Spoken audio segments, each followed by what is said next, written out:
దూరదర్శన్ సప్తగిరి ప్రేక్షకులకు నమస్కారం. అందరికీ ఆరోగ్యం కార్యక్రమానికి స్వాగతం.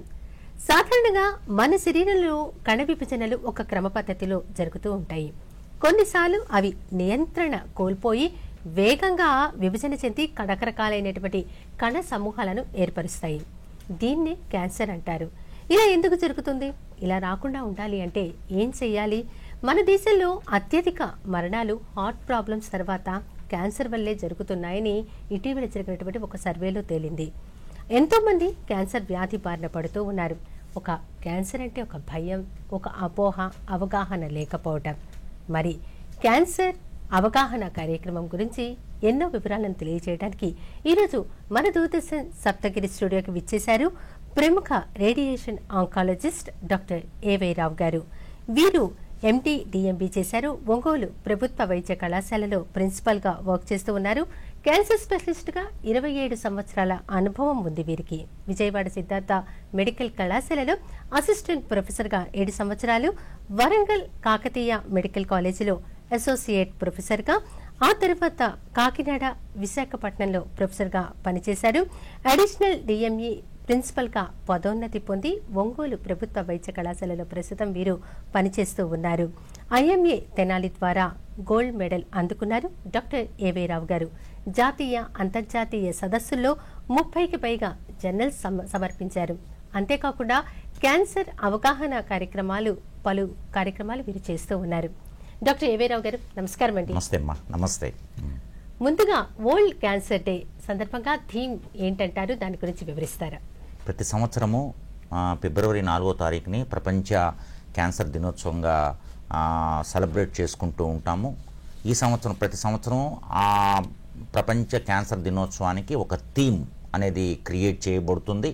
ఈ సంవత్సరం చేసినటువంటి థీమ్ ఏంటంటే యునైటెడ్ బై యునీక్.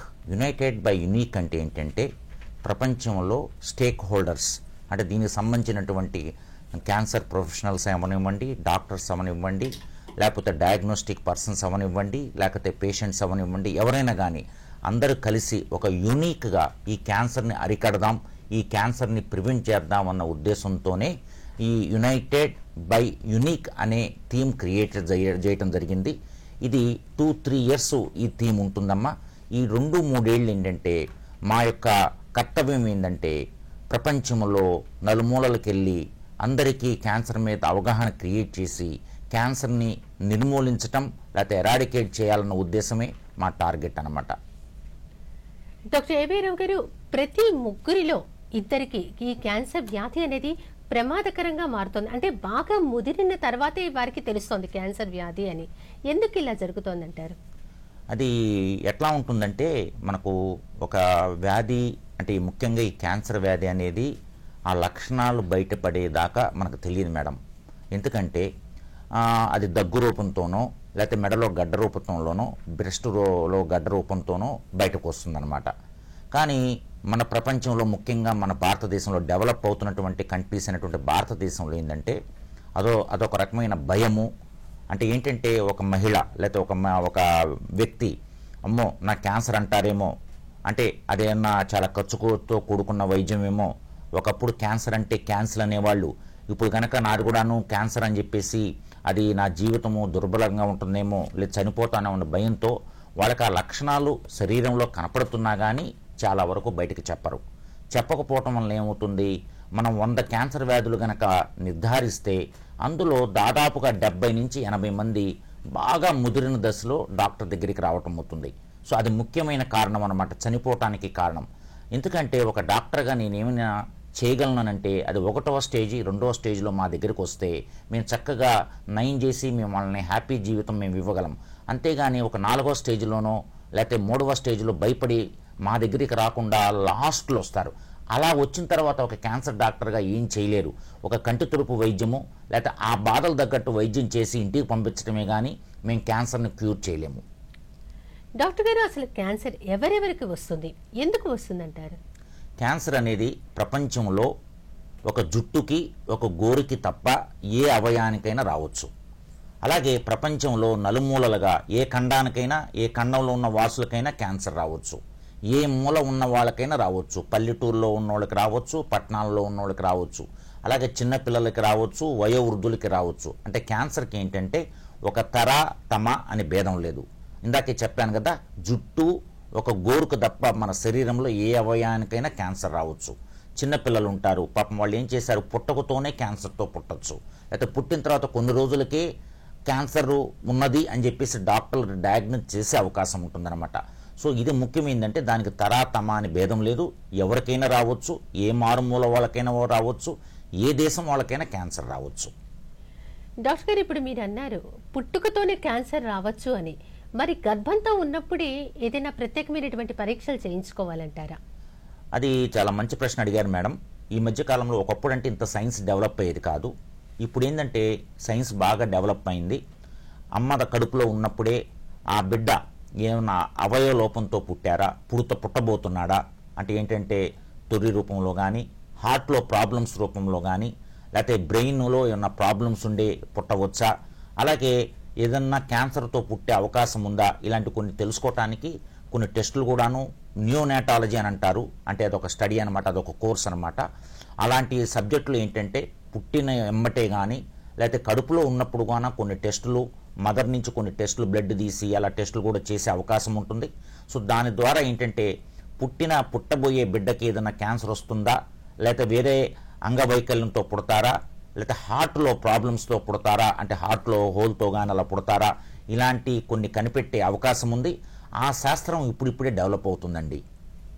అలాగే డాక్టర్ గారు, మరి ఈ క్యాన్సర్ కణం శరీరంలో ఉంది, ఇందాక మీరు చెప్పారు ఒక గడ్డ, మెడ మీద ఒక గడ్డ ఉంటుంది, లేదంటే రొమ్ములో ఒక గడ్డ, ఇది ఏమీ లేకుండా కూడా మనకి చివరి స్టేజ్ వచ్చేంత వరకు అది క్యాన్సర్ అని వారు తెలుసుకోలేకపోతారు. ఈ క్యాన్సర్ కణం శరీరంలో ఉంది అనాలి అంటే కనుక అసలు ఎప్పుడెప్పుడు ఎలాంటి వైద్య పరీక్షలు చేయించుకోవాలంటారు? ఓకే మేడం, ఎందుకంటే ఇప్పుడు ఇందాక మీరు అన్నారు, స్టార్టింగ్ ఇంట్రడక్షన్లోనే చెప్పారు, మన శరీరం కోటాను కోట్ల కణాలతో నిర్మితమై ఉంటుంది. రోజు ఒక కణం 4 కణాలు, 4 కణాలు 16 కణాలు, 16 కణాలు 32 కణాలు, అలా ఒక నియమైన పద్ధతిలో విభజన చెందుతూ ఉంటాయి.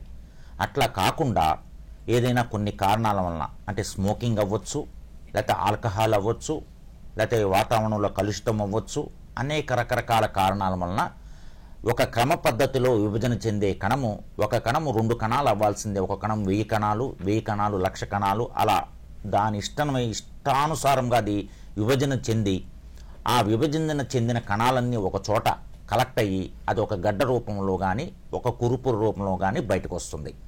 సో అది మనకు శరీరంలోకి వచ్చే లోపల మనం పసిగట్టలేమా అంటే, ఉదాహరణకి ఫ్యామిలీస్లో కొంతమంది అంటే వంశపారంపర్యంగా క్యాన్సర్ వచ్చే అవకాశం ఉంటుంది. అంటే ఎట్లా అంటే రొమ్ము క్యాన్సర్ తీసుకోండి. ఆ రొమ్ము క్యాన్సర్ ఏంటంటే ఆల్రెడీ వాళ్ళ ఫ్యామిలీలో మేనత్త కానీ, లేకపోతే తల్లి కానీ, లేకపోతే చెల్లెలు కానీ, అక్కయ్య కానీ రొమ్ము క్యాన్సర్తో బాధపడుతుంటే ఆ నెక్స్ట్ జనరేషన్ వాళ్ళకి రొమ్ము క్యాన్సర్ వచ్చే అవకాశం ఉంటుంది. అలాంటి సిచ్యువేషన్లో మనము తెలుసుకోవటానికి కొన్ని పద్ధతులు ఉన్నాయి, వాటిని స్క్రీనింగ్ మెథడ్స్ అంటారు.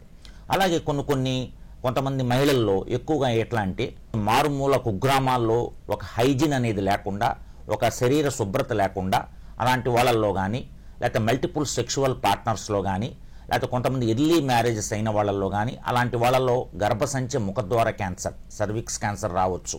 సో అది వస్తుందా రాదా, వచ్చే అవకాశం ఉందా లేదా తెలుసుకునే స్క్రీనింగ్ టెస్ట్ కూడా ఉంది, ప్యాప్స్మియర్ రూపంలో కానీ, లేకపోతే HPV DNA రూపంలో కానీ. అలాగే కొంతమందికి అలవాటు ఉంటుంది, జర్ద, పాన్పరాగు, కైని తినే వాళ్ళల్లో, వాళ్ళకి ఏంటంటే నోటిలో ఎర్రమచ్చ, తెల్లమచ్చ, లేకపోతే అలాగే దవడలు బిగుసుకుపోవటం, అలాంటి లక్షణాలు ఉంటాయి. అలాంటి వాళ్ళల్లో కూడా భవిష్యత్తులో వాళ్ళకి నోటి క్యాన్సర్ వచ్చే అవకాశం ఉందా లేదా తెలుసుకోవచ్చు. అలాగే బయటికి లక్షణాలు ఉండకపోవచ్చు, కానీ అప్పుడప్పుడే లోపల మన శరీరంలోనే పుడుతూ ఉంటుంది. నేను దీనికి ఒక ఎగ్జాంపుల్ చెప్తాను. ఒక మనిషికి శరీరంలో క్యాన్సర్ లక్షణాలు కానీ, లేకపోతే క్యాన్సర్తో గడ్డ రూపంలో కానీ బయటికి రావాలంటే ఆ క్యాన్సర్ కలగజేసేటువంటి శక్తి శరీరంలోకి వెళ్ళిన తర్వాత దాదాపుగా 10-15 సంవత్సరాలు పడుతుంది క్యాన్సర్ బయటికి రావడానికి. ఉదాహరణకి స్మోకింగ్ అలవాటు, అంటే ధూమపానం ఉన్న అలవాటు ఉన్న వాళ్ళకి ధూమపానము అలవాటు చేసుకున్న తర్వాత ధూమపానం చేస్తున్నప్పుడు 1 రోజులోనో 2 రోజుల్లోనో 3 రోజుల్లోనో క్యాన్సర్ రాదు. అది క్యాన్సర్ రావాలంటే దాదాపుగా అనేక స్టేజెస్ దాటుకుంటూ అనేక రూపాంతరాలు చెందుతూ దాదాపుగా 10-15 సంవత్సరాలు పడుతుంది. ఎట్లా అంటే మామూలుగా శరీరంలో మనం స్మోకింగ్ చేస్తున్నామండి, ఇందాక నేను చెప్పాను కదా కణము, ఆ కణం అనేది అనేక రకాలుగా విభజన చెందుతూ ఉంటుంది. చెంది అదొక మామూలు కణం అవ్వనివ్వండి, దాని తర్వాత మెటాప్లేసియా అంటారు, డిస్ప్లేసియా అంటారు, కార్సినోమా ఇన్సిటు అంటారు, తర్వాత ఫ్రాంక్ క్యాన్సర్ అంటే ఇన్వేజివ్ క్యాన్సర్. ఇలాంటి స్టెప్స్ దాటిన తర్వాతే మన కళ్ళకి క్యాన్సర్ కనపడుతుంటుంది.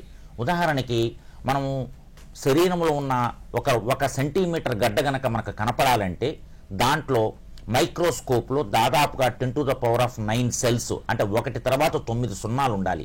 అన్ని కణాలు ఉంటేనే అది 1 సెంటీమీటర్ గడ్డగా కనపడుతుంది. అలాగే మైక్రోస్కోప్ ద్వారా క్యాన్సర్ కణమా కాదా తెలుసుకోవాలంటే ఆ మనిషికి దాదాపుగా 1 తర్వాత 5 సున్నాలు పెట్టాలంటే 1⁵. అలా అన్ని క్యాన్సర్ కణాలు అక్కడ ఉండాలి. అంటే ఇవన్నీ రావాలి, ఇవన్నీ మనకు కనపడాలంటే అది 1 రోజులోనో 2 రోజుల్లోనో 3 రోజుల్లో కాదండి, సంవత్సరాలు పడుతుంది. అందుకనే ఉదాహరణకి ఇప్పుడు మేము 9 to 12 years ఉన్నటువంటి ఆడపిల్లలు, అప్పుడే పెద్ద మనిషి అయినటువంటి ఆడపిల్లలకి వాళ్ళకు ఒక వ్యాక్సిన్ రూపంలో సర్విక్స్ వ్యాక్సిన్ అని ఇస్తున్నాం అనమాట. ఎందుకని ఇస్తున్నాము? వాళ్ళకి ఏంటంటే ఆ క్యాన్సర్ కలగజేసేటువంటి ఏజెంట్ శరీరంలోకి ఆ ఏజ్లో వెళ్ళిందనుకోండి, వాళ్ళ గర్భసంచి ముఖద్వార క్యాన్సర్ రావడానికి 40-50 సంవత్సరాల వయసులో గర్భసంచి ముఖద్వార క్యాన్సర్ వస్తుంది. సో దీని ద్వారా నేను చెప్పగలిగేది ఏంటంటే, మనం ఏదైనా చెడు అలవాట్లున్నా, ఆల్కహాల్ ఉన్నా, స్మోకింగ్ ఉన్నా, అలాంటి అలవాట్లుంటే మనకు క్యాన్సర్ రావడానికి 10-15 సంవత్సరాలు పడుతుంది. అలాగే ఆ స్మోకింగు, ఆల్కహాల్ అలాంటి అలవాటు మానేసిన తర్వాత నువ్వు ఎన్ని సంవత్సరాలు ఆ స్మోకింగ్ చేశావో అన్ని సంవత్సరాలు తర్వాతే నీ శరీరము ఆ స్మోకింగ్ నుంచి ఫ్రీ అవుతుందన్నమాట. మరి దీనికి సంబంధించి కొన్ని వివరాలు మాట్లాడుకునే ముందు డాక్టర్ గారు, ఇప్పుడు మీరు ఒక మాట అన్నారు, జెనెటిక్ గా వస్తుంది అని. అట్లాగే రొమ్ము క్యాన్సర్ మాత్రమే జెనెటిక్ గా వస్తుందా, లేదా ఇతర క్యాన్సర్లు? అంటే ఈ మధ్యకాలంలో మనం తెలిసిన వారికి కూడా ఒక తరం వారికి వచ్చిన క్యాన్సర్ అదే తర్వాత తరం వారికి కూడా వచ్చింది, ఇంకో తరం వారికి కూడా వచ్చే అవకాశం ఉంటుంది అని డాక్టర్లు అంటున్నారు. వాళ్ళు అసలు ఎలాంటి పరీక్షలు చేయించుకోవాలంటారు? ఓకేమ్మా, ఇప్పుడు మీరు అడిగారు కదా జెనెటిక్స్ రూపంలో కానీ లేకపోతే ఫెమిలియల్ అంటే వంశపారంపర్యం. ఎందుకంటే ఇప్పుడు వంశపారంపర్యం అనేది మనకు వస్తున్నటువంటి క్యాన్సర్ వ్యాధుల్లో 10% అంటే నిష్పత్తిలో వంశపారంపర్యంగా వచ్చే క్యాన్సర్స్ అనమాట. ఇందాక నేను ఆల్రెడీ చెప్పడం జరిగింది, రొమ్ము క్యాన్సర్ ఒకటి, పెద్ద ప్రేగుల క్యాన్సర్ ఒకటి, అలాగే ప్రాస్టేట్ క్యాన్సర్ ఒకటి, అలా కొన్ని క్యాన్సర్స్ ఉన్నాయండి. అవి వంశపారంపర్యంగా వచ్చే అవకాశం ఉంటుంది. అలాగే జెనెటికల్ రీజన్స్లో అంటే మన శరీరంలో మీకు ఇందాకే చెప్పగలిగాం కదా, కణం ఉంటుంది. కణంలో అనేక రకమైనటువంటి జీన్స్ ఉంటాయి, క్రోమోజోమ్స్ ఉంటాయి. ఆ క్రోమోజోమ్స్లో మార్పులు చేర్పుల వల్ల సడన్గా క్రోమోజోమ్స్ ఈ స్మోకింగ్ వల్ల అయితేనేమి, లేకపోతే రేడియేషన్ వల్ల అయితేనేమి, మనం తీసుకునే ఆహార పద్ధతులు అయితేనేమి, లేకపోతే మనము ఏదన్నా ఎన్విరాన్మెంట్లో కొన్ని కెమికల్స్ పాయిజన్స్కి ఎక్స్పోజ్ అవటం అయితేనేమి, కొన్ని మైక్రో ఆర్గానిజమ్స్ వైరస్ వల్ల అయితేనేమి, మన క్రోమోజోమ్స్లో ఉన్నటువంటి స్ట్రక్చర్ మారిపోతుంటుంది. అది రూపాంతరం చెంది జెనెటిక్స్లో మార్పు వచ్చి వాళ్ళకి క్యాన్సర్ వచ్చే అవకాశం ఉంటుంది. అది ముఖ్యంగా ఎలా ఉంటుందంటే, ఒక కంటికి వచ్చే రెటినోబ్లాస్టోమా క్యాన్సర్ అవ్వచ్చు, లేకపోతే ఒక విల్మ్స్ ట్యూమర్, ఎక్కువగా ఇది చిన్నపిల్లల్లో వచ్చే అవకాశం ఉంటుంది. అంటే వాళ్ళ క్రోమోజోమ్స్లో సడన్గా మార్పు రావటం వలన. సో ఇలాంటి మార్పులు చేర్పులు ఏదన్నా వస్తున్నాయా లేదా అనుకుంటే ఎలా కనిపెడతామనే విషయానికి వస్తే మీకు ఇందాకే చెప్పగలిగాను నేను. ఫ్యామిలీలో ఎవరికన్నా ఇలాంటి అంటే ఆ ఫ్యామిలీలో ఒక తరం క్రితము 2 తరాల క్రితము రొమ్ము క్యాన్సర్తోనో పెద్ద ప్రేగులతో క్యాన్సర్తో బాధపడుతున్నప్పుడు అలాంటి వాళ్ళని మనము నెక్స్ట్ కొన్ని పరీక్షలు చేయించుకోండి అని చెప్పి మేము సలహా ఇవ్వటం అవుతుంది. ఉదాహరణకి ఎలా ఉంటుందంటే BRCA1, BRCA2 క్రోమోజోమ్స్ ఉంటాయి. ఆ BRCA1, BRCA2 క్రోమోజోమ్స్ టెస్ట్ కనుక ఒక మహిళ చేయించుకుంటే వాళ్ళకి భవిష్యత్తులో రొమ్ము క్యాన్సర్ వచ్చే అవకాశం ఉందా లేదా తెలుస్తుంది. ఈ పరీక్ష ఏ వయసులో చేయించుకోవాలంటారు? యూజువల్ గా ఏంటంటే అప్ టు 40 years లోపమ్మా. ముఖ్యంగా ఏంటంటే ఇది ఒక రొమ్ము క్యాన్సర్ సాధారణంగా 40-50 సంవత్సరాల తర్వాత వస్తూ ఉంటుంది. సో ఇప్పుడు మనం ఏంటంటే ఆల్రెడీ ఆ ఫ్యామిలీలో గనక ఎవరికన్నా ఉంటే 20-40 సంవత్సరాల మధ్య గనక ఇలాంటి టెస్ట్ చేయించుకుంటే, ఉదాహరణకి BRCA1, BRCA2 జీన్ ఉంటుంది. ఆ జీన్ గనక ఓవర్ ఎక్స్ప్రెస్ అయినా లేకపోతే అది జీన్ గనక రూపాంతరం చెందితే భవిష్యత్తులో వాళ్ళకి గ్యారంటీగా రొమ్ము క్యాన్సర్ వస్తుంది. సో అలా గనక ముందుకొచ్చి ఆ టెస్ట్ చేయించుకొని ఆ టెస్ట్ గనక పాజిటివ్ గనుకుంటే వాళ్ళు స్వచ్ఛందంగా రొమ్ము తీర్చుకోవడానికి రెడీగా ఉండాలి. అలాంటి సిచ్యువేషన్లోనే ఆ టెస్టుకు చేయించుకోవాలన్నమాట. సో అదే అలాగే అండాశయ క్యాన్సర్, ఓవరీ క్యాన్సర్, ఇలాంటి BRCA1 BRCA2 జీన్స్ వల్ల కూడాను అండాశయము ఓవరీ క్యాన్సర్ వచ్చే అవకాశం ఉంటుంది. సో ఇలాంటి మార్పు BRCA1 BRCA2 జీన్లో కనుక మార్పు వస్తే అప్పుడు కంపల్సరీగా ఓవరీ కూడా తీర్చుకుంటే భవిష్యత్తులో వాళ్ళకి రొమ్ము క్యాన్సర్ రాదు, ఓవరీ క్యాన్సర్ రాదు, జీవితాంతం బాగుంటుంది. కానీ పెళ్లి కాని ఆడవాళ్లలో, అలాగే పెళ్ళైన తర్వాత ఒక పిల్లవాడు, 2 పిల్లవాడు, లేకపోతే అసలు పిల్లలు లేని వాళ్ళల్లో వాళ్ళకి రకరకాలుగా ఉంటారుగా, పిల్లలు కనాలని అన్నీ ఉంటాయి. కానీ ఆ వయసులో పెళ్లి కాకముందు కానీ పెళ్ళైన తర్వాత కొన్ని రోజులకు కానీ BRCA1 BRCA2 జీన్ వచ్చి కనుక జీన్లో మార్పులు ఉన్నాయి, మీరు రొమ్ము స్వచ్ఛందంగా నార్మల్గా ఉన్న బ్రెస్ట్ తీర్చేసుకోండి అంటే నిజంగా అది $1 మిలియన్ క్వశ్చన్ అనమాట, పజిల్. అది సైకలాజికల్గా ట్రామా ఉంటుంది, ఆ మహిళకి ఎంతో మానసికంగా ఒత్తిడి ఉంటుంది. సో ఈ టెస్ట్ చేయించుకునే ముందు మనం అన్నీ ఆలోచించాలి. అంటే ఆ టెస్ట్ చేయించుకోవడానికి డాక్టర్ చెప్పాలన్నమాట, అమ్మ ఈ టెస్ట్ ఇంత ఖరీదవుతుంది, ఈ టెస్ట్ చేయించుకున్న తర్వాత ఆ టెస్ట్ కనుక గ్యారంటీగా వస్తుంది, మీరు భవిష్యత్తులో క్యాన్సర్ వస్తుంది అని గనక రిజల్ట్ వస్తే దాన్ని నువ్వు తట్టుకోగలిగే స్టేజ్లో ఉండాలి, మానసికంగా దృఢత్వంగా ఉండాలి. అలాగే మీరు రొమ్ము కూడా తీర్చుకునే స్టేజ్లో ఉండాలి, దానికి మానసికంగా సిద్ధమై ఉండాలి. అలాగే ఓవరీ తీర్చుకునేటానికి మానసికంగా సిద్ధమై ఉండాలి. ఇవన్నీ విషయాలు మనం కూలంకషంగా ఆ మహిళతో వాళ్ళ కుటుంబ సభ్యులతో చర్చించి దాని తర్వాత BRCA1 BRCA2 చేయించుకోవాలా వద్దా, చేయించుకున్న తర్వాత ఆమెకి నార్మల్ బ్రెస్ట్ తీయాలా వద్దా, లేకపోతే నార్మల్ ఓవరీ తీయాలా వద్దా అనేది చాలా ముఖ్యమైనటువంటి సెన్సిటివ్ సైకలాజికల్ ఇష్యూ అనమాట. అలాగే డాక్టర్ గారు, ఇప్పుడు ఫ్యామిలీ హిస్టరీలో లేకపోయినా కూడా క్యాన్సర్ వచ్చేస్తున్నాయి. రకరకాల క్యాన్సర్లు వింటున్నాం, నోటి క్యాన్సర్ కానీ గొంతు క్యాన్సర్ కానీ. ఇవైతే కనుక పొగాకు వాడటం వల్ల, ఇతరత్ర కారణాల వల్ల ఎక్కువగా మగవాళ్ళకి వస్తుంది అని వింటాం. కానీ ఇప్పుడు ఈ గొంతు క్యాన్సర్ లాంటివి ఆడవాళ్ళకు కూడా రావడం అనేది జరుగుతూ ఉంది. ఎందువల్ల అంటారు? అది 99% క్యాన్సర్స్కి అసలు ఏ కారణం వల్ల వస్తుంది, దానికి ఏదన్నా కొన్ని రిస్క్ ఫ్యాక్టర్స్ ఉన్నాయా అనేది 99% తెలియదమ్మా. 99% క్యాన్సర్స్ ఒక ఇడియోపతిక్, అంటే దానికి ఒక కారణం తెలియదు, ఒక రీజన్ తెలియదు. కానీ ఏమంటారంటే లేటెస్ట్ జర్నల్స్లో కూడా ఒక అన్ఫార్చునేట్, అంటే ఒక దాన్ని ఏమంటారంటే అన్ఫార్చునేట్గా, యాక్సిడెంటల్గా, ఇన్సిడెంటల్గా ఆ శరీరంలో ఉన్న క్రోమోజోమ్స్, ఇందాక చెప్పగలిగాను కదా, జీన్స్లో మార్పులు చేర్పులు దురదృష్టం వలన వస్తుందని చెప్పేసి లేటెస్ట్ జర్నల్స్ కూడా చెప్తున్నారు.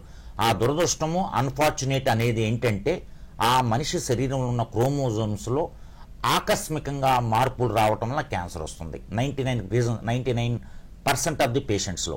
మిగతా 1-2% కనుక లెక్కేస్తే వాళ్ళలో ఎవరంటే యూజువల్గా వయసు పెరిగే కొద్దీ క్యాన్సర్ రావచ్చు. కొన్ని వయసులో క్యాన్సర్ ఎక్కువగా ఉంటుంది, కొన్ని వయసుల్లో క్యాన్సర్ తక్కువగా ఉంటుంది. కానీ దాదాపుగా 60-70% ఆఫ్ ది క్యాన్సర్స్ 60 సంవత్సరాలు పైబడిన వాళ్ళలో క్యాన్సర్ కనపడుతుంది. ఎందుకంటే వాళ్ళలో ఇమ్యూనిటీ, అంటే ఒక శరీరంలో రోగ నిరోధక శక్తి తగ్గిపోతూ ఉంటుంది, అదొక కారణము. ఇంకో కారణం ఇందాక నేను చెప్పాను కదా, ఒక క్యాన్సర్ ఉత్పత్తి అవ్వాలంటే, క్యాన్సర్ బయటికి రావాలంటే 10-20 సంవత్సరాలు పడుతుందని. సో వాళ్ళకి 30-40 సంవత్సరాల టైంలో స్మోక్ చేసే మనిషి ఒక 20-30 సంవత్సరాలు స్మోకింగో ఆల్కహాల్ తీసుకోవటం వలన అతనికి 50-60 సంవత్సరాల తర్వాత క్యాన్సర్ వచ్చే అవకాశం ఉంటుంది. అంటే వయసు పెరిగే కొద్దీ క్యాన్సర్ ఎక్కువగా వస్తుంది. అలాగే రెండవ అతి ముఖ్యమైన కారణము పొగాకు వాడకం. పొగాకు అంటే ఏంటంటే పొగాకు వాడకాన్ని ధూమపాన రూపము లేకపోతే ధూమపాన రహిత రూపము, అంటే స్మోకింగ్ ఫామ్ కానీ నాన్ స్మోకింగ్. స్మోకింగ్ అంటే ఏంటంటే చుట్ట, బీడి, సిగరెట్ తాగటం. అలాగే ధూమపాన రహితం అంటే స్మోక్లెస్ ఫామ్ అంటే జర్దా, పాన్ పరాగు, ఖైని లాంటిది నమలటం. సో ఇక్కడ 2 రకాలు మీరు గమనించాలి. జర్దా, పాన్ పరాగు, ఖైని నమిలితే వాళ్ళకి నోటి క్యాన్సర్ ఎక్కువగా వచ్చే అవకాశం ఉంటుంది, బుగ్గ క్యాన్సర్ వచ్చే అవకాశం ఉంటుంది, నాలుక క్యాన్సర్ వచ్చే అవకాశం ఉంటుంది. అదే స్మోకింగ్ రూపంలో చుట్ట, బీడి, సిగరెట్ వాడే వాళ్ళల్లో ఎక్కువగా ఊపిరితిత్తుల క్యాన్సర్ వచ్చే అవకాశం. అంటే పొగాకు అంటే ముఖ్య కారణం పొగాకే, కానీ అది స్మోకింగ్ చుట్టా, బీడి రూపంలో వాడుతున్నామా లేదా జర్దా, పాన్ పరాగు, ఖైనీ రూపంలో వాడుతున్నామా అది మనం గమనించాలి. డాక్టర్ గారు, ఇప్పుడు రొమ్ము క్యాన్సర్ ఇందాక మీరు చెప్పారు తీసేయడం జరుగుతుంది అని. ఒకసారి క్యాన్సర్ శరీరంలో వచ్చిన తర్వాత ఆ ఇతర భాగాలకు కూడా వ్యాపించే అవకాశం ఉంది. బాడీలో ఇతర పార్ట్స్కి, అంటే యూట్రస్ కానీ ఇతర పార్ట్స్కి వ్యాపించే అవకాశం ఉంది అని అంటారు. దీని గురించి మీరేమంటారు? వస్తే కనుక అవి కూడా తీయించేసుకోవాలంటారా? ఎలాంటి ట్రీట్మెంట్ ఉంటుందంటారు? ఒకప్పుడు కార్కినాయిస్ అనేవాళ్ళమ్మ దీన్ని. గ్రీక్లో కార్కినాయిస్ అనేది మాడిఫై అయ్యి ఇప్పుడు క్యాన్సర్ అని పలుకుతున్నాము. క్యాన్సర్ అంటే మనకు తెలుసు కదా, పరిభాషలో కర్కాటక రాశి అని అంటారు. ఆ కర్కాటక పురుగు ఎలా ఉంటుంది? దానికి కొండీలుండి, అలాగే ముళ్ళుండి, అలాగే మన ఇంట్లో ఒక చెద అంటారు కదా, చెదబడుతూ ఉంటుంది అంటారు కదా, ఆ చెదలోకి అంటే డెర్మైట్స్ లాగా ఒక శరీరంలోకి, అంటే శరీరంలో అంటే మనకు ఫర్నిచర్లోకో కబ్బోర్డ్స్లోకి ఎంటర్ అయ్యి ఆ కబ్బోర్డ్స్ అంతా డ్యామేజ్ చేసుకుంటూ బయటికి వెళ్ళిపోతుంది. సో మన క్యాన్సర్ కణ లక్షణం కూడా అంతే అనమాట. మన క్యాన్సర్ కణము మన శరీరంలోకి వెళ్ళిన తర్వాత అది అలాగే ఉన్న చోటే కూర్చోదు. కానీ అదేంటంటే దానికి ఒక గుణం ఉంది, అటుపక్క పాకటం ఇటుపక్క పాకటం. సో అదేంటంటే ఎక్కడైతే మొలకెత్తిందో ఆ భాగాన్ని డ్యామేజ్ చేసుకుంటుంది. తర్వాత లింఫాటిక్స్ అంటే ఒక సన్న రక్తనాళాల లాంటి లింఫాటిక్ నాళాల ద్వారా, లింఫ్ ద్వారా మెడలో గడ్డల రూపంలో వెళ్తుంది. అలాగే బ్లడ్ ద్వారా వ్యాప్తి చెంది దూరపు అవయాలకు కూడాను పాకుతుంది అనమాట. అంటే బ్రెయిన్కి పాకచ్చు, లేకపోతే లివర్కి పాకచ్చు, లేకపోతే ఎముకలకు పాకచ్చు, లేకపోతే ఊపిరితిత్తులకు పాకచ్చు. అంటే ఆ క్యాన్సర్ కణానికి అక్కడే నిలబడి అక్కడే ధ్వంసం చేస్తూ చుట్టుపక్కల భాగాలు కూడా ధ్వంసం చేసే అవకాశం ఉంటుంది. సో దీన్ని బట్టి మనము ఒక క్యాన్సర్ వ్యాధిని 4 స్టేజెస్గా మనము నిర్ధారించామన్నమాట. ఓకే, కింద నుంచి వద్దాం. 4వ స్టేజ్ ఆలోచిస్తే, 4వ స్టేజ్ ఏంటంటే కణము 2 సెంటీమీటర్ల 3 సెంటీమీటర్ల గడ్డే ఉండొచ్చు. కానీ దురదృష్టవశాత్తు బయటికి కనపడే టైంకి అది బ్రెయిన్కో లేకపోతే లివర్కో పాకిందనుకో స్టేజ్ 4 అంటారు. అలాంటి వాళ్ళకి మేము వైద్యం చేస్తే వాళ్ళు 6 నుంచి 8 నెలలు తప్ప అంతకంటే ఎక్కువ బతికే అవకాశం చాలా తక్కువ. అందుకనే స్టేజ్ 4లో కనుక ట్రీట్మెంట్ అనేది మనకు క్యూరేటివ్ ట్రీట్మెంట్, అంటే భవిష్యత్తు బాగిద్దాము, వాళ్ళ జీవితాంతం బతికిద్దామనే ట్రీట్మెంట్ మేము చేయలేము. స్టేజ్ 4లో వాళ్ళకి చేసే ట్రీట్మెంట్ ఏంటంటే, వాళ్ళకి స్టేజ్ 4లో నేను ఇందాక చెప్పాను కదా స్టార్టింగ్లో, ఎముకలకు పాకిందనుకో ఎముకల నొప్పి రూపంలో, బ్రెయిన్కి పాకిందనుకోండి ఫిట్స్ రూపంలో, లివర్కు పాకితే ఆకలి లేకపోవటము, లేకపోతే ఊపిరితిత్తులు పాకితే ఆయాసము, లేకపోతే రక్తము దగ్గు రూపంలో బయటికి రావటం, ఇలాంటి లక్షణాలు ఉండి చాలా ఇబ్బంది పడుతుంటారనమాట. అలాంటి లక్షణాలు తగ్గించాలనే మేము ట్రీట్మెంట్ ఇస్తామే కానీ దాన్ని ఏమంటారంటే మా పరిభాషలో పెయిన్ అండ్ పాలియేటివ్ కేర్ అంటారు. అంటే స్టేజ్ 4లో పెయిన్ పాలియేటివ్ కేర్ తప్ప మనం ఏమి ఇవ్వలేము. మనిషి బతికున్నంత కాలము quality life, good quality of life ఇచ్చి, అమ్మయ్య నాకు ఇది చాలు, నాకు ఆ పెయిన్ లేకుండా ఉంటే చాలు, నాకు ఆయాసం లేకుండా ఉంటే చాలు అని చేయటం అనమాట. దయచేసి క్యాన్సర్ లక్షణాలు ఏదన్నా ఉంటే, నేను నెక్స్ట్ చెప్తాను క్యాన్సర్ లక్షణాలు ఏముంటాయని. సో క్యాన్సర్ లక్షణాలు కనుక అవి నేను చెప్పిన ప్రకారం కనుక ఎవరికన్నా ఉంటే ఎమ్మటే డాక్టర్ని సంప్రదించండి. స్టేజ్ 1 అంటే శరీరంలో 2 సెంటీమీటర్లు అంతకంటే తక్కువ గడ్డ గనక ఉంటే దాన్ని స్టేజ్ 1 అంటారు. స్టేజ్ 2 అంటే ఏంటంటే 2 to 4 సెంటీమీటర్స్ గడ్డ కానీ, లేకపోతే మెడలో వేరే గడ్డలు లింఫ్ గ్లాండ్స్ కూడా ఎన్లార్జ్ అయితే దాన్ని స్టేజ్ 2 అంటారు. అలాగే స్టేజ్ 3 అంటే ఏంటంటే 4 to 6 సెంటీమీటర్స్, అలాగే మెడలో గడ్డలు కానీ చంకలో గడ్డలు లింఫ్ గ్లాండ్స్ కూడా ఎన్లార్జ్ అయితే దాన్ని స్టేజ్ 3 అంటాం. అదే స్టేజ్ 1 వాళ్ళు కనుక మా దగ్గరికి వస్తే మేము చాలా మంచి ట్రీట్మెంట్ ఇచ్చి వాళ్ళకి 99% జీవితాన్ని ఇచ్చే అవకాశం ఉంటుంది, అంటే క్యూర్ చేసే అవకాశం ఉంటుంది. అలాగే స్టేజ్ 2 వాళ్ళకి మేము 60% మేము లైఫ్ ఇవ్వగలము. అలాగే స్టేజ్ 3 వాళ్ళకి 30 to 40% మేము లైఫ్ ఇవ్వగలం. క్యాన్సర్ లక్షణాలు అసలు మనం ఎలా ఐడెంటిఫై చేయాలంటారు? ఆ లక్షణాల గురించి చెప్తారు. చాలా ఇంపార్టెంట్ క్వశ్చన్ అడిగారు మేడం. ఎందుకంటే ఇప్పుడు నేను చెప్పబోయే లక్షణాలు మీకు తెలియకపోతే మీరు కూడా అది క్యాన్సర్ అనుకోరు. కాషన్ అంటే ఏంటి? CAUTION కాషన్, ఇది గుర్తుపెట్టుకోండి. సి అంటే ఏంటంటే change in bowel bladder habits. అంటే ఏంటంటే మనము ఆహారం తీసుకుంటాం కదా, తీసుకున్న తర్వాత లోపల జీర్ణక్రియ అనేది జరుగుతూ ఉంటుంది. జరిగిన తర్వాత అది బయటికి ఎక్స్క్రీట్ అయిపోతుంటుంది. సో అలాంటి క్రమంలో ఒక మనిషికి అదే పనిగా లూజ్ మోషన్స్ అవుతున్నా, లేకపోతే అదే పనిగా మలబద్ధకంగా ఉన్నా, లేకపోతే మలముతో పాటు రక్తం పడుతున్నా, ఇలాంటి లక్షణాలు కనుక ఏదన్నా ఉంటే అది పెద్ద ప్రేగులు చిన్న ప్రేగులు క్యాన్సర్ ఏమో. దయచేసి ఎమ్మటే డాక్టర్ దగ్గరికి రండి. అట్లాగే మూత్రంలో రక్తం పడుతున్నా, లేకపోతే మూత్రం పోసుకునేటప్పుడు మంటగా ఉన్నా, లేకపోతే మూత్రంతో పాటు రాకపోయినా, మూత్రం సన్నదారగా ఉన్నా, ఇలాంటి లక్షణాలు ఉంటే ఎమ్మటే డాక్టర్ దగ్గరికి రండి. ఏ అంటే a sore that does not heal. తెలుగులో మాట్లాడాలంటే ఎంతకీ మానని కురుపు. మన శరీరంలో కురుపులు రావటం సహజం. మనం పడినప్పుడు దెబ్బ తగిలితే దోక్కుపోయి కురుపు రావటం కానీ, లేకపోతే ఏదైనా ఘాటు పడ్డప్పుడు కానీ, లేకపోతే కుట్టినప్పుడు కానీ కురుపులు వస్తాయి. అట్లా కాకుండా మనకు తెలియకుండా మన శరీరంలో కురుపు వస్తుంటుంది. ఆ కురుపు మాంతుంటుంది, చెల్లిస్తుంది. ఆ కురుపు నుంచి రక్తం గారుతుంటుంది. ఎంతకీ మానని కురుపు, అది క్యాన్సర్ కురుపు అవుతుందేమో అన్న అనుమానంతో ఎమ్మటే మీరు డాక్టర్ దగ్గరికి రావాలి. యు అంటే అన్యూజువల్ బ్లీడింగ్. మనకు నవరంధ్రాలు ఉంటాయి. నవరంధ్రాల నుంచి ఏదన్నా మనకు తెలియకుండా ఆకస్మికంగా రక్తము కారుతున్నా, లేకపోతే ఆకస్మికంగా తెల్లబట్ట అలాంటిది కారుతుంటే దానికి సంబంధించినటువంటి క్యాన్సర్ అని చెప్పి మీరు గమనించాలి. ఉదాహరణకి మహిళలు ఉంటారు, వాళ్ళు ఏంటంటే వాళ్ళకి యోని ద్వారా రక్తం గారే అవకాశం ఉంటుంది. అంటే బ్లీడింగ్ పర్ వెజైనా, అంటే భార్యాభర్తలు సంభోగం చెందిన తర్వాత వాళ్ళకి బ్లీడింగ్ అవ్వచ్చు. లేకపోతే బ్లీడింగ్ అంటే ముట్లు ఆగిపోయిన తర్వాత మళ్ళీ బ్లీడింగ్ స్టార్ట్ అవ్వచ్చు. అలాంటి లక్షణాలు ఉంటే అదేమన్నా గర్భసంచి ముఖద్వార క్యాన్సర్ అవ్వచ్చు, లేకపోతే గర్భసంచి ద్వారా క్యాన్సర్ అవ్వచ్చు. టీ అంటే ట్యూమర్ అంటే ఒక గడ్డ. మన శరీరంలో పిల్లి పిసర నుంచి సైజు నుంచి ఒక నారింజకాయ సైజ్ అంత గడ్డలు ఏదన్నా శరీరంలో ఆకస్మికంగా కనపడుతుంటే మీరు ఎమ్మటే డాక్టర్ దగ్గరికి రావాలి. ఒక నారలాగా, ఒక తాడులాగా చర్మము గట్టిపడినా కూడా ఎమ్మటే డాక్టర్ దగ్గరికి రావాలి. అది టీ అయిపోయింది. ఐ అంటే ఇండైజేషన్ అనమాట. అంటే మనం ఆహారం తీసుకుంటాం.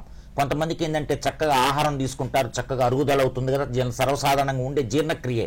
అట్లా కాదు, కొన్ని కారణాల వలన కొద్దిగా ఆహారం తీసుకున్నా కానీ వాంతి అయ్యే అవకాశం ఉంటుంది. కొంతమందికి ఏంటంటే ఆహారం చూడంగానే మట్టి చూసిన ఫీలింగ్ ఉంటుంది, అలాగే పురుగులు చూసిన ఫీలింగ్ ఉంటుంది, అలాగే వాంతి చేసుకునే అంటే సెన్సేషన్ వస్తుంది, నాసియా అంటారు.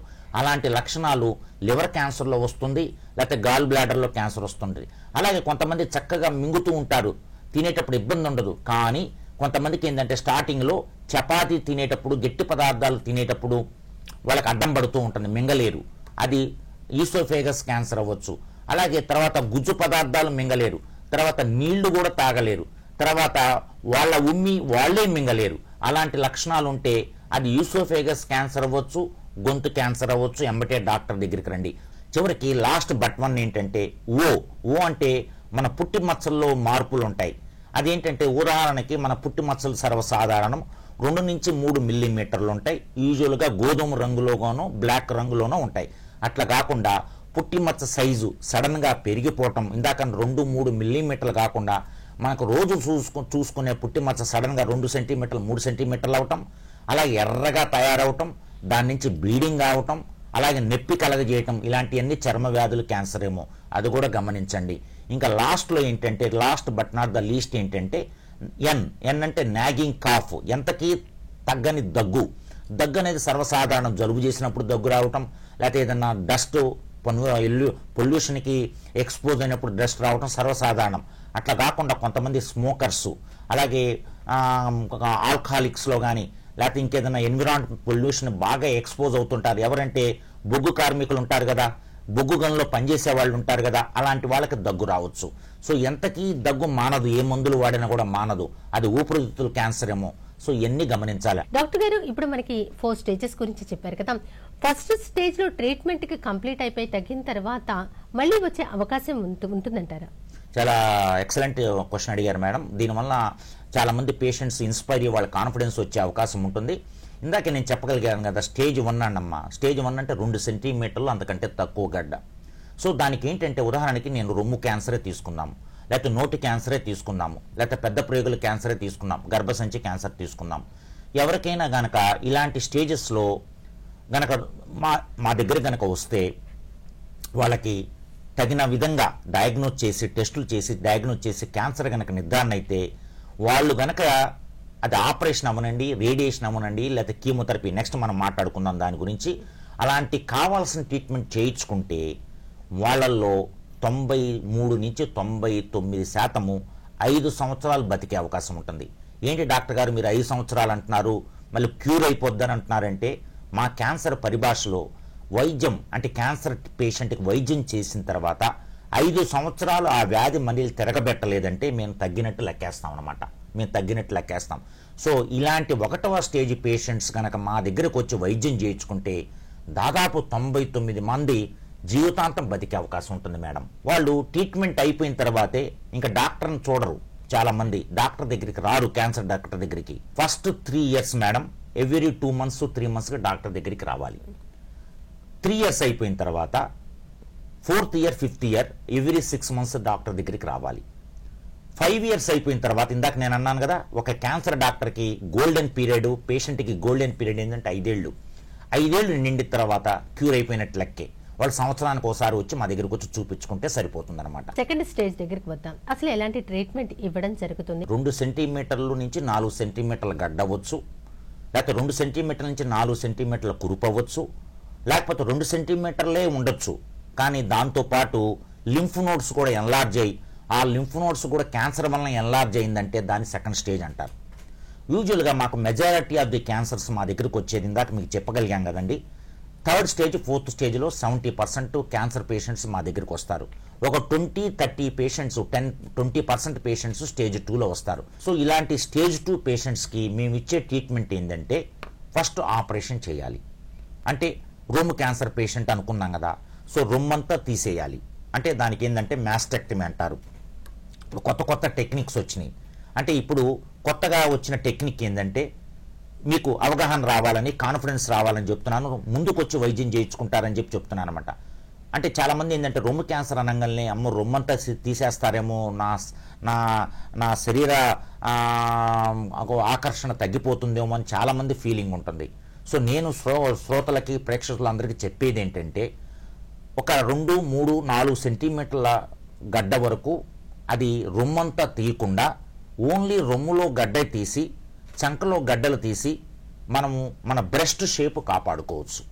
ఆ ట్రీట్మెంట్ ఏమంటామంటే బ్రెస్ట్ కన్జర్వేషన్ ట్రీట్మెంట్ అంటాం.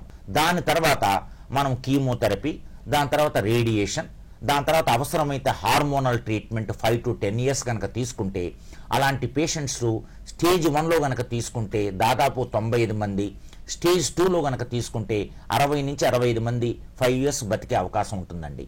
కీమోథెరపీ, రేడియేషన్ ఇది ఫస్ట్ స్టేజ్లో కూడా చేయవలసి ఉంటుందా? అసలు దీని యొక్క ఎఫెక్ట్ ఎలా ఉంటుంది? చాలా మంచి విషయం అమ్మ. ఒక డిక్టమ్ అందరూ గుర్తుపెట్టుకోవాల్సింది, ఆపరేషన్ చాలా మందికి సర్జరీ మీద చాలా అపోహ ఉంటుంది. అమ్మో కత్తి పెడితే ఆ జబ్బంతా, ఆ శరీరం అంతా జబ్బు పాకిపోతుందని, కత్తి పెట్టగానే కణాలన్నీ వెదజల్లిపోయి వేరే అవయాలకు పాకిపోతుందని, కత్తి పెడితే చనిపోతారని చెప్పి చాలా అపోహ ఉండి వాళ్ళు ఆపరేషన్ చేయించుకోరు. దయచేసి ఆ అపోహ మనసులో నుంచి తీసేయండి. ఎక్కడైతే ఏ వ్యాధికి అయితే సర్జరీ అవసరమో సర్జరీ చేయించుకోండి. ఏ వ్యాధికి, క్యాన్సర్ వ్యాధికి రేడియేషన్ అయితే, రేడియేషన్ అంటే అమ్మో రేడియేషన్ అంటే కరెంట్ పెడితే ఏదో శరీరం అంతా కాలిపోతుంది, షాక్ కొట్టినట్టు ఉంటుందని ఫీలింగ్ ఉంటుంది, అలాంటి భయపడద్దండి. అలాగే కీమోథెరపీ కనుక చేయించుకుంటే శరీరం అంతా వేడెక్కుతుందంటారు, ఒంట్లో వేడి ఉంటుందంటారు, జుట్టు రాలిపోతుందంటారు, వాంతి ఉంటుంది. ఇవన్నీ ఏంటంటే తాత్కాలికమే. కానీ ఏ ట్రీట్మెంట్ ఇచ్చినా మిమ్మల్ని బాధ పెట్టాలని మాత్రం మేము ఇవ్వం.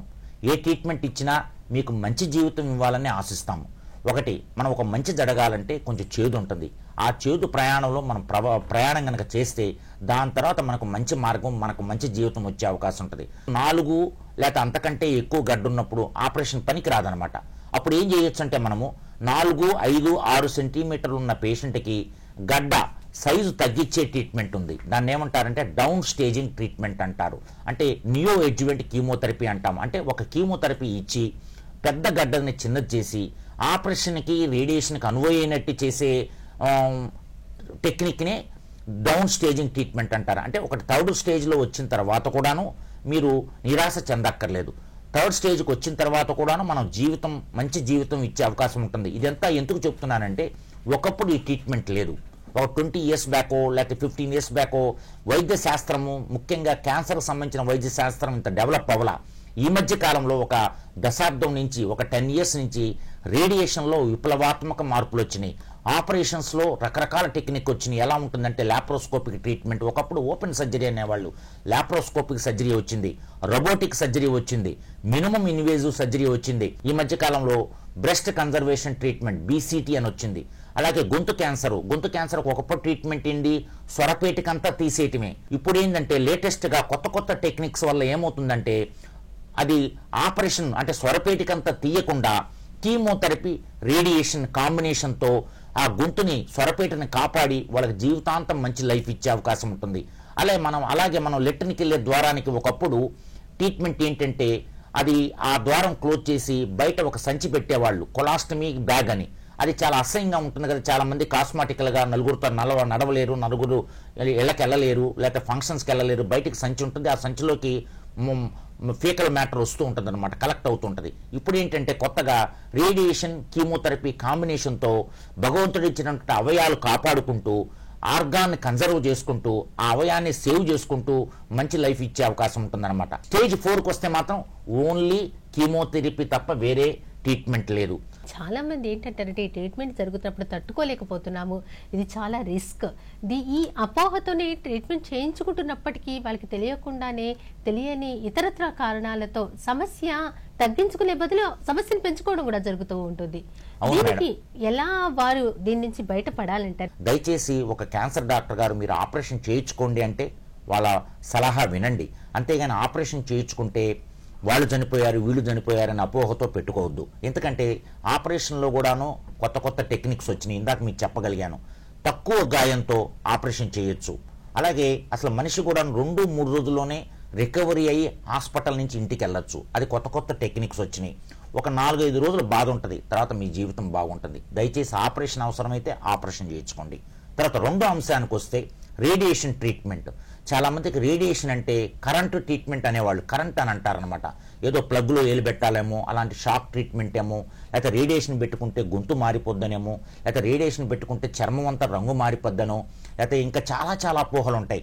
అది తాత్కాలికం మాత్రమే. ఎందుకంటే రేడియేషన్ పెట్టించుకునేటప్పుడు ఆ రేడియేషన్ పెట్టించుకునే టైంలో కొంచెము వాళ్ళకి ఏంటంటే లూజ్ మోషన్స్ అవటం, వాంతులు అవటం, కొంచెం నీరసంగా ఉండటం, అలాంటి లక్షణాలు ఉంటాయి.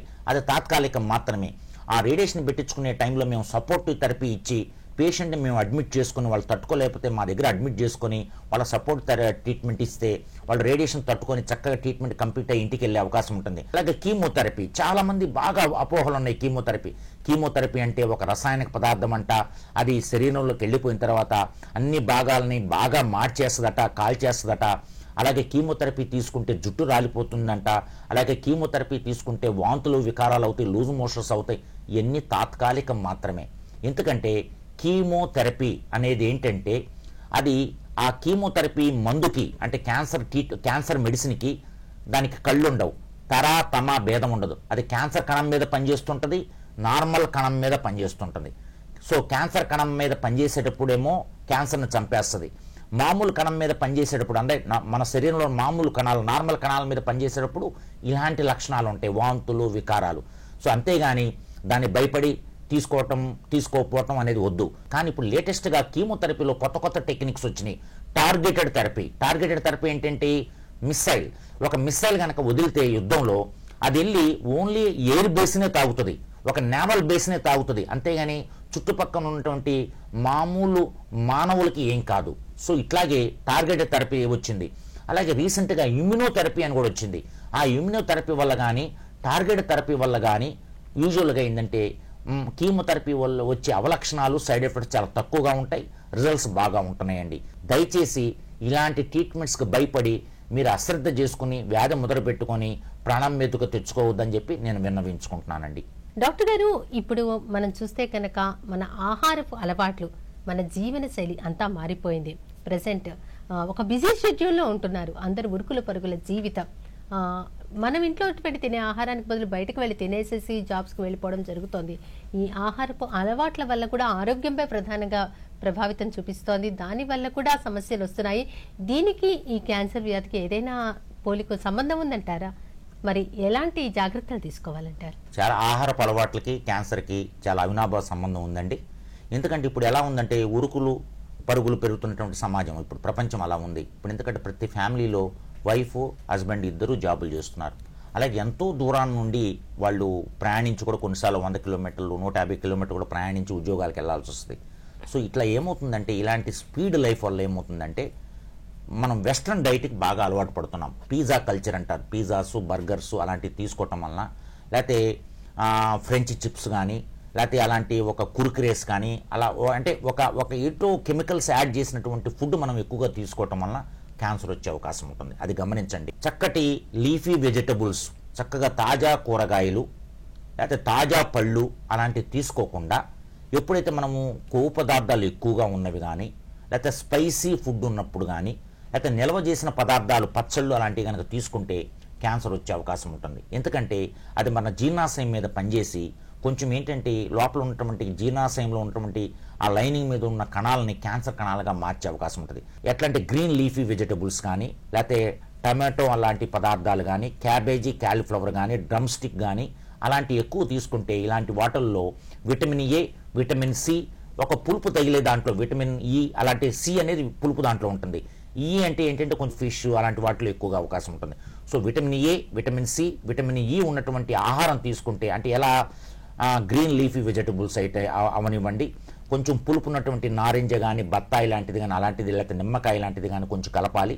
అలాగే కొంచెం ఏంటంటే క్యాబేజీ, కాలీఫ్లవర్ అవ్వచ్చు, కొంచెం ఏదంటే కొంచెము అన్సాచురేటెడ్ ఫ్యాటీ యాసిడ్స్ అవ్వచ్చు, లేకపోతే కొంచెం ఏదన్నా ఫిష్ అలాంటి ఆహారం తీసుకుంటే వాళ్ళకి భవిష్యత్తులో క్యాన్సర్ వచ్చే అవకాశం చాలా తక్కువగా ఉంటుంది. క్యాన్సర్ నిరోధకంగా పనిచేస్తుంది అనమాట. అలాగే ఈ క్యాన్సర్ వచ్చిన వారికి ఈ రకరకాల ఈ 4 స్టేజెస్లో ట్రీట్మెంట్ జరుగుతున్నప్పుడు వాటి ఎలాంటి ఆహారం తీసుకోవాలి అంటారు? అలాగే చుట్టుపక్కల వారి యొక్క వాతావరణ పరిస్థితులు చాలా ఆహ్లాదకరంగా ఉంటే, అలాగే ఫ్రెండ్లీ నేచర్తో అందరూ రిలేటివ్స్ ఉంటే కనుక తొందరగా రికవర్ అయ్యే అవకాశం ఉంటుంది అని వైద్యులు చెబుతూ ఉంటారు. మరి మీరేమంటారు ఈ విషయంలో? ఇది సైకలాజికల్గా, ఎమోషనల్గా చాలా ఇంపార్టెంట్ ఇష్యూ అండి. ఎందుకంటే ఇప్పుడు ఎలా ఉంటుందంటే రేడియేషన్ ట్రీట్మెంటు, లేకపోతే కీమోథెరపీ ట్రీట్మెంటు, ఆపరేషన్ ట్రీట్మెంట్ ఒక ఎత్తండి. కానీ ఒక క్యాన్సర్ వైద్యుడు క్యాన్సర్ రోగితో మాట్లాడటం చాలా ఇంపార్టెంట్. ఎందుకంటే క్యాన్సర్ రోగి, ఉదాహరణకు చిన్నపిల్లలు తీసుకోండి, వాళ్ళకి ఏ తప్పు చేశారని పుట్టుకతోనో లేకపోతే పుట్టిన తర్వాత 1-2 సంవత్సరాలకే వాళ్ళకి బ్లడ్ క్యాన్సర్ రూపంలో చిన్నపిల్లల్లో రావచ్చు, లేకపోతే రెటినోబ్లాస్టోమా అనే కంటి క్యాన్సర్ రావచ్చు, బ్రెయిన్ ట్యూమర్స్లో రావచ్చు. అది చాలా సెన్సిటివ్ ఇష్యూ అనమాట. ఎందుకంటే ఆ కుటుంబంలో తల్లిదండ్రులకి చాలా సైకలాజికల్గా బాగా స్ట్రెస్ ఫీల్ అవుతారు, ప్యానిక్ అవుతారు.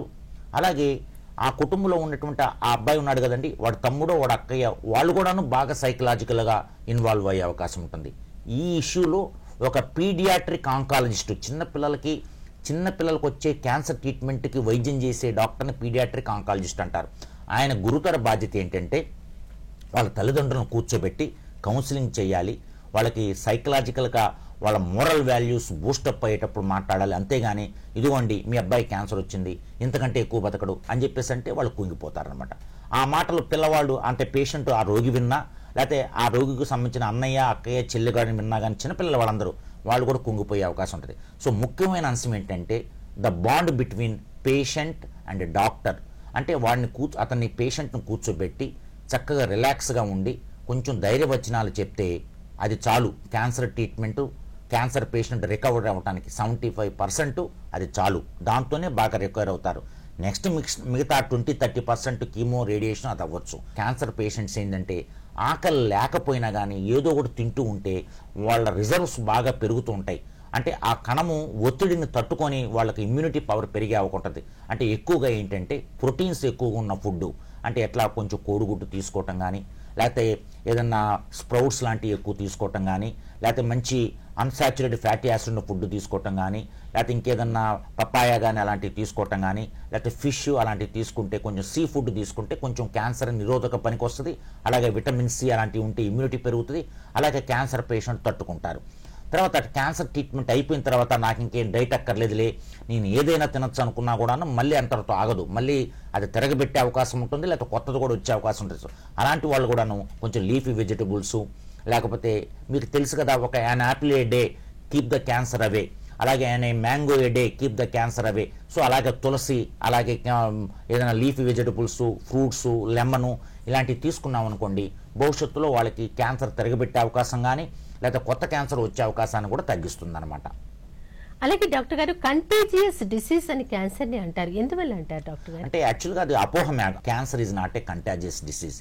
ఒక బాబుకి లేకపోతే కుటుంబంలో చాలా మంది మమ్మల్ని అడుగుతుంటారు అనమాట, డాక్టర్ గారు, ఒక సన్ వచ్చి అడుగుతుంటాడు, డాక్టర్ గారు మా మదర్కి క్యాన్సర్ వ్యాధి ఉంది, కానీ నా పిల్లలకి, నా మదర్కి అంటే వాళ్ళ నానమ్మకో వాళ్ళ అమ్మమ్మకో మంచి అటాచ్మెంట్ ఉంది, సో వాడు వాళ్ళ అమ్మమ్మ దగ్గర తప్ప ఇంకెక్కడ పడుకోడు, అట్లా ఉంచొచ్చా అని అంటారు. అబ్సల్యూట్లీ నో రాంగ్ అండి. ఎందుకంటే క్యాన్సర్ అనేది కంటాజియస్ కాదు, అంటే క్యాన్సర్ అనేది ఒక అంటువ్యాధి కాదు. అలాంటి వాళ్ళతో మనము జీవన సహచర్యం చేయొచ్చు, అలాంటి వాళ్ళని మనం దగ్గరికి తీసుకోవచ్చు. అంతేగాని క్యాన్సర్ పేషెంట్ని ఒక జైల్లో పెట్టినట్టు ఒక రూమ్లో బంధించి ఏదో తలుపు ఓపెన్ చేసి గంటకో 2 గంటలకు వాళ్ళకి ఆహారాన్ని కింద నుంచి ఇట్లా ఇసిరేయటము ఒక బౌల్లో అలాంటివి చూద్దు. ప్రతి డిసీజ్కి ఒక వ్యాక్సిన్ అనేది ఉంది. మరి క్యాన్సర్కి ఇందాక సర్వైకల్ క్యాన్సర్కి యంగ్ స్టేజ్లోనే వ్యాక్సిన్ వేయించుకుంటే కనుక దాని నుంచి వారు బయటపడే అవకాశం ఉంది అంటారు. అలాగే మిగతా క్యాన్సర్స్ కూడా ఏదైనా వ్యాక్సిన్ ఉందంటారా? దీని గురించి మీరేమంటారు? ఇప్పుడు యాక్చువల్గా క్యాన్సర్ అండ్ వ్యాక్సిన్ అనేది ఇంకా పరిశోధన ప్రయోగాత్మక స్టేజ్లోనే ఉందండి. ధైర్యంగా ఒక కాన్ఫిడెన్స్తో చెప్పగలిగేది ఏంటంటే, ఒక క్యాన్సర్ డాక్టరు ఒక క్యాన్సర్ వ్యాధికి 100% ఆ వ్యాక్సిన్ తీసుకుంటే భవిష్యత్తులో క్యాన్సర్ రాదని చెప్పగలిగే ఏకైక క్యాన్సర్ వ్యాధి ఏంటంటే గర్భసంచి ముఖద్వార క్యాన్సర్. అంటే ఏంటంటే సర్విక్స్ క్యాన్సర్ అంటారు. ఎందుకంటే సర్విక్స్ క్యాన్సర్ ఏంటంటే హెచ్పివి అంటే హ్యూమన్ ప్యాపిల్లోమా వైరస్ వల్ల వస్తుంది. సో హ్యూమన్ ప్యాపిల్లోమా వైరస్కి ఎగనెస్ట్గా ఈ వ్యాక్సిన్ తయారు చేయడం జరిగింది. సో ఇది ఎలా ఉంటుందంటే, ఒక 9 to 12 years ఉన్నటువంటి అమ్మాయికి, అంటే మన కుటుంబంలో ఉన్నటువంటి మన ఒక మహిళకి 9 to 12 years అంటే పెద్ద మనిషి అవ్వాలి, పెళ్లి కాకంటే ముందు, అంటే అప్పటికి పెళ్ళయి ఉండదు, ఆ అమ్మాయి శారీరక అంటే లైంగిక జీవితం భర్తతో ఇంకా స్టార్ట్ అయ్యి ఉండదు. అలాంటి వాళ్ళని మనం టేకప్ చేసి, అంటే 9 to 12 years పెద్ద మనిషి అవ్వాలి. సో పెళ్ళయ్యే లోపల కనుక ఆ పీరియడ్లో కనుక ఈ వ్యాక్సిన్ కనుక 3 తడవలుగా, అంటే ఇవాళ ఒకటి తీసుకోవాలి, 1 month తర్వాత ఇంకోటి తీసుకోవాలి, 6 నెలల తర్వాత బూస్టర్ డోస్ తీసుకోవాలి. ఇలా తీసుకుంటే అలాంటి వాళ్ళల్లో 99% భవిష్యత్తులో గర్భసంచి ముఖద్వార క్యాన్సర్ వచ్చే అవకాశం ఉండదు. పెద్ద మనిషి అయిపోయినటువంటి ఆడపిల్లుండి ఇంకా పెళ్లి కాలేదనుకోండి, దయచేసి మీ ఫ్యామిలీ లేడీ డాక్టర్ దగ్గరికి వెళ్ళి, గైనకాలజిస్ట్ దగ్గరికి వెళ్ళి దయచేసి మీరు వ్యాక్సిన్ వేయించుకోండి. That is a dictum. Compulsory వేయించండి మీ ఆడపిల్లలకి. వాళ్ళు భవిష్యత్తులో బాగా నార్మల్ జీవితం, గర్భసంచి ముఖద్వార క్యాన్సర్ రాకుండా కాపాడుకోవచ్చు. పిల్లలు పుట్టడం లేట్ చేస్తున్నారు. ఎందుకంటే ఎట్లా ఉందంటే, బాగా ఇప్పుడు ఏదో చాలా ఉన్నాయి కదా వెస్టర్న్, అంటే బాగా కార్పొరేట్ సిటీస్లో, మెట్రోపాలిటన్ సిటీస్లో ఒక గ్రూప్ ఉందట. అంటే పెళ్ళవుతుంది, పిల్లలు లేటుగా పుట్టించుకుని లేటుగా మేము కంటాము అనే ఒక గ్రూప్ ఉందట. అలాంటి వాళ్ళల్లో కూడాను భవిష్యత్తులో రొమ్ము క్యాన్సర్ వచ్చే అవకాశం ఉంటుంది. సో అలాగే వాళ్ళు ఏం చేస్తారు, వాళ్ళు అలా పిల్లలు లేటుగా పుట్టాలనే అనే ఉద్దేశంతో ఓరల్ కాంట్రాసెప్టివ్స్ వాడతారు. అలాంటి వాడే వాళ్ళల్లో కూడాను బ్రహ్మ క్యాన్సర్ వచ్చే అవకాశం ఉంటుంది. డాక్టర్ గారు, ఈ రొటీన్ స్క్రీనింగ్ గురించి వివరిస్తారా? ఏంటంటారు, ఎలా చేయించుకోవాలంటారు, లక్షణాలు? స్క్రీనింగ్ అంటే ఏం లేదండి, మన శరీరంలో క్యాన్సర్ లక్షణాలు కనపడే ముందే కొన్ని పద్ధతుల ద్వారా వాళ్ళకి భవిష్యత్తులో క్యాన్సర్ రావచ్చా, లేక ఆల్రెడీ క్యాన్సర్ శరీరంలో ఉండి అది బయటికి రాలేదా అని వాడే పద్ధతుల్నే స్క్రీనింగ్ మెథడ్స్ అంటారు. ఉదాహరణకి రొమ్ము క్యాన్సర్ తీసుకుందాం. ఇందాక మనం రొమ్ము క్యాన్సర్ కొంచెం డిస్కస్ చేశాం కదా. ఇందాక ఫ్యామిలీలో రొమ్ము క్యాన్సర్ ఉండొచ్చు అనుకున్నారు కదా.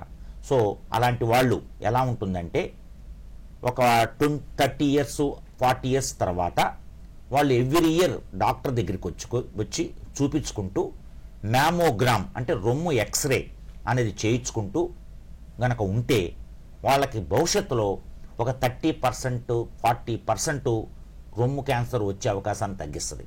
అలాగే ఏదన్నా మన శరీరంలో క్యాన్సర్ వ్యాధి రొమ్ము క్యాన్సర్ పుట్టింది కానీ అది బయట కనపట్ల, అది మ్యామోగ్రామ్ వల్ల పికప్ చేయొచ్చు.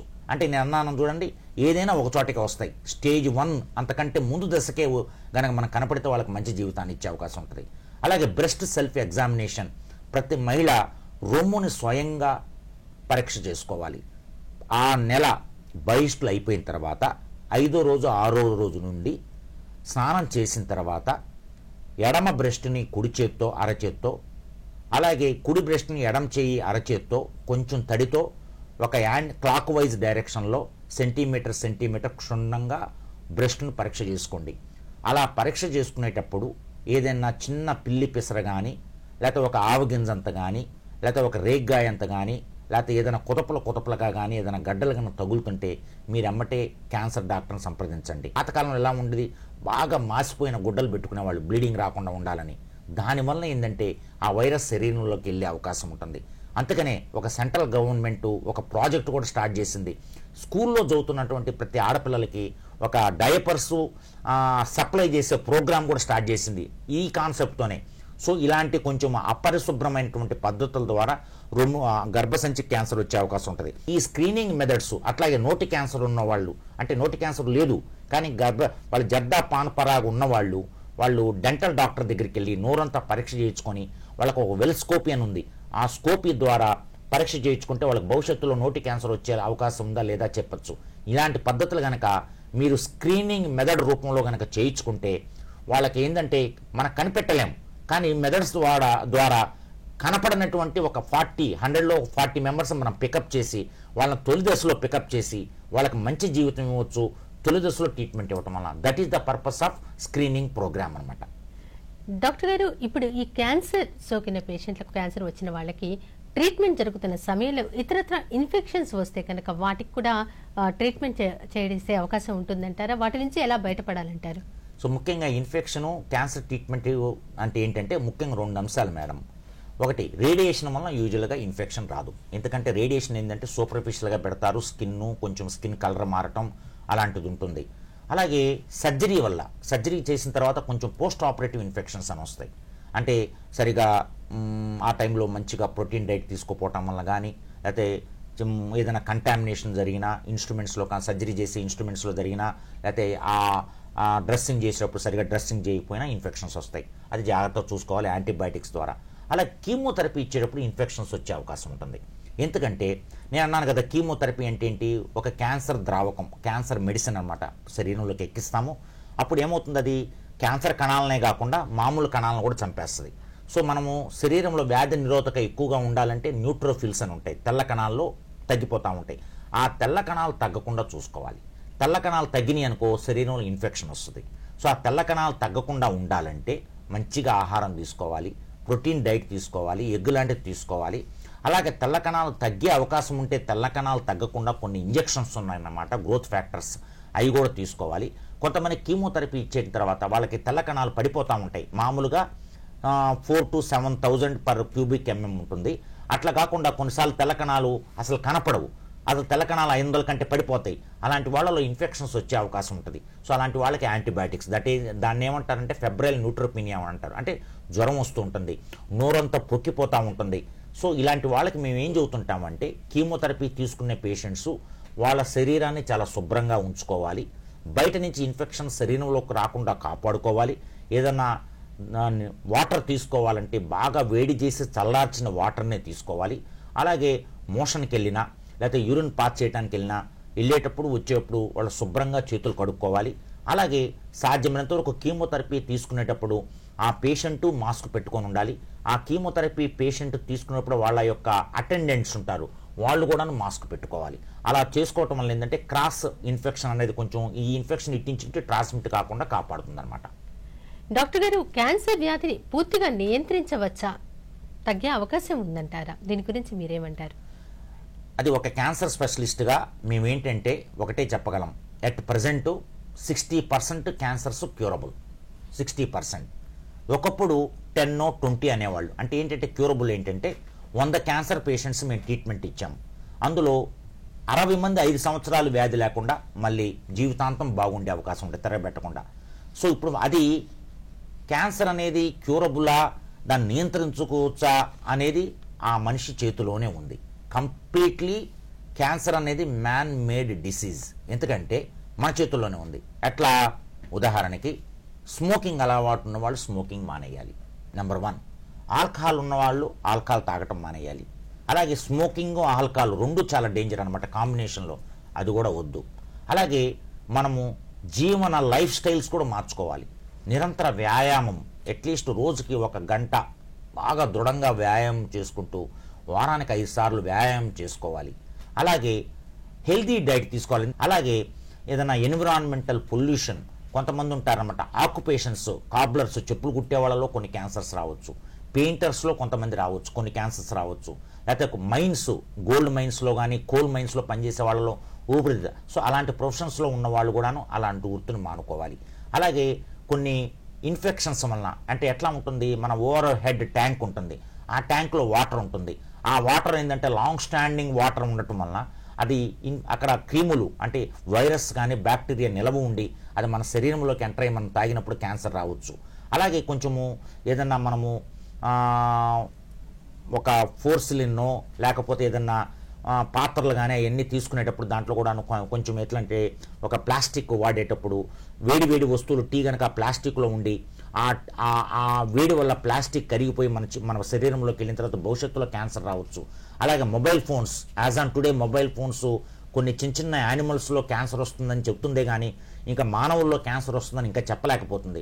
మొబైల్స్ ఫోన్ అవ్వచ్చు, కొంచెం దూరంగా ఉండే మొబైల్ ఫోన్ ఎక్కడైతే అవసరమో అదే వాడుకోండి. అలాగే ఏదన్నా కుటుంబంలో ఆల్రెడీ క్యాన్సర్ వస్తే సో అలాంటి ఫ్యామిలీ మెంబర్స్ ఎమ్మటే క్యాన్సర్ డాక్టర్ని సంప్రదించి వాళ్ళతో కౌన్సిలింగ్ చేయించుకొని ఏదన్నా స్క్రీనింగ్ మెథడ్స్ ఉన్నాయా, ఇందాక నేను చెప్పాను స్టార్టింగ్లో BRCA1 BRCA2 అనే జన్యు పరీక్షలు ఉన్నాయా, అలాంటివి చేయించుకోండి. సో ఏదైనా మనము పరిశుభ్రంగా ఉండాలి, మన వాతావరణం పరిశుభ్రంగా ఉండాలి, మన ప్రపంచం పరిశుభ్రంగా ఉంటే, కాలుష్య రహితంగా ఉంటే, అందుకనే కదా మన గవర్నమెంట్, సెంట్రల్ గవర్నమెంట్ అయినా స్టేట్ గవర్నమెంట్ అయినా స్వచ్ఛ భారత్ అని, స్వచ్ఛ ఆంధ్ర అని చెప్పేసి ఒక కాన్సెప్ట్ని క్రియేట్ చేసి ఒక బహుళార్థ ఒక ఉద్యమంలాగా మనకు అందరి మనసుల్లో చొరబడింది. కాబట్టి ఈ మధ్య కాలంలో కూడా మన స్టేట్ గవర్నమెంట్ ప్రతి థర్డ్ సాటర్డేని స్వచ్ఛాంధ్ర మూవ్మెంట్ స్టార్ట్ చేశారు. అంటే ప్రతి ఒక్కళ్ళు ప్రతి థర్డ్ సాటర్డే మన పరిశుభ్రాలను శుభ్రంగా ఉంచుకుంటే, మన చుట్టుపక్కల సరౌండింగ్ శుభ్రంగా ఉంచుకుంటే ఇన్ఫెక్షన్ రాకుండా ఉంటుంది, పొల్యూషన్ లేకుండా ఉంటుంది. అలాగే మన శరీరంలోకి క్యాన్సర్ కలగజేసే క్రీములు కానీ క్యాన్సర్ కలగజేసే రసాయనిక పదార్థాలు కూడా ఎంటర్ అవ్వకుండా ఉంటాయన్న ఉద్దేశంతో మనము హైజీన్ కూడా బాగా పాటించాలి.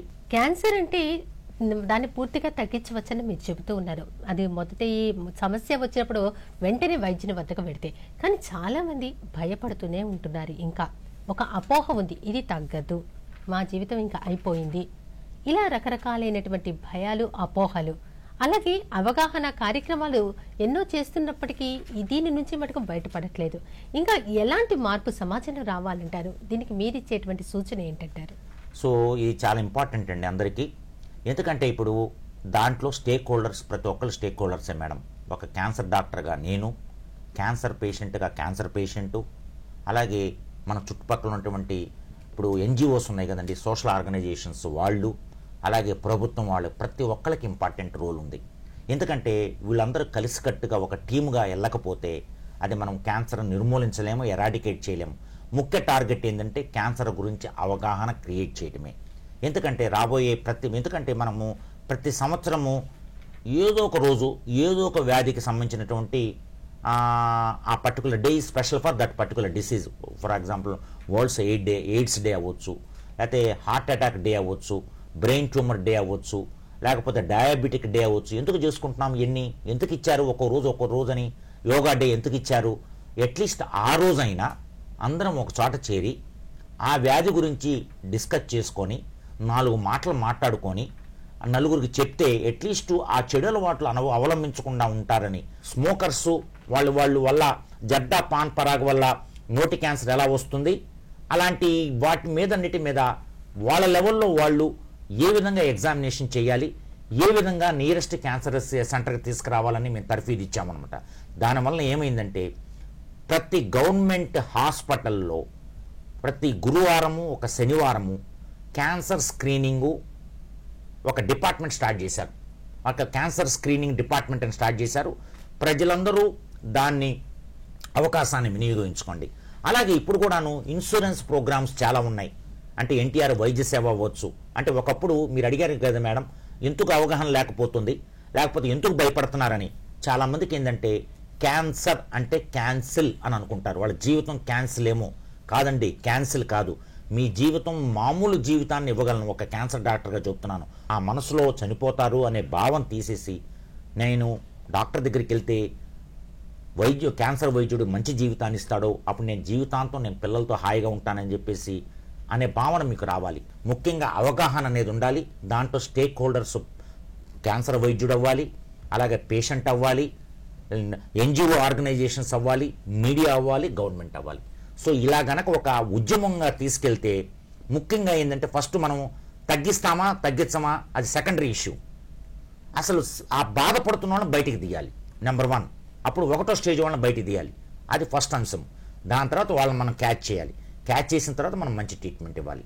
ఇలా చేస్తే భవిష్యత్తులో అంటే ఇప్పుడు మనకు ఎక్కువ కనపడుతున్నట్టు కనపడుతుంది, కానీ తర్వాత ఏంటంటే వాళ్ళకి ఎర్లీగా ట్రీట్మెంట్ ఇవ్వటం వలన వాళ్ళకి మంచి జీవితం ఇచ్చే అవకాశం ఉంటుంది మేడం. డాక్టర్ గారు, శరీరంలో ఏ చిన్న మార్పు కనిపించినా వెంటనే వైద్యుని వద్దకు వెళ్ళాలి.